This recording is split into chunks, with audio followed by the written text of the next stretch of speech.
From the station working for you, this is an RTV6 update.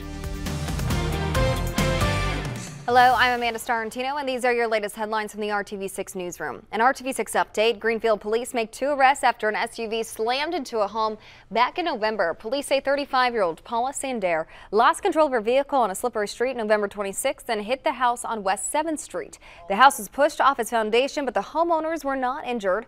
Police arrested Sandair and a 15-year-old. She is facing numerous charges, including criminal recklessness, leaving the scene of an accident, and arson. Police say the 2 suspects had been involved in setting a car on fire about a block from the house just before that crash happened. And we have learned the students in the video are no longer enrolled at Guerin Catholic High School in Noblesville. We've blurred the identities of the 5 girls. The clip appears to show them bullying a classmate. After the video surfaced last month, school leaders said the students were suspended pending expulsion.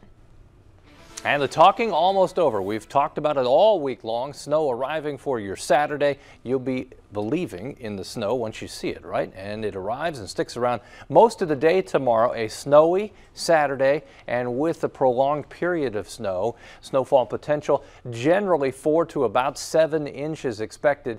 And most of this will wrap up late tomorrow night, but even into Sunday morning, some accumulation.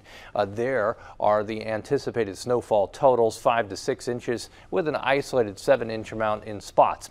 Sunday, we dry out 30 degrees, but look at Monday and Tuesday, flirting with single-digit temperatures, especially outside of Indianapolis, but a dry, uneventful start to next week. Amanda?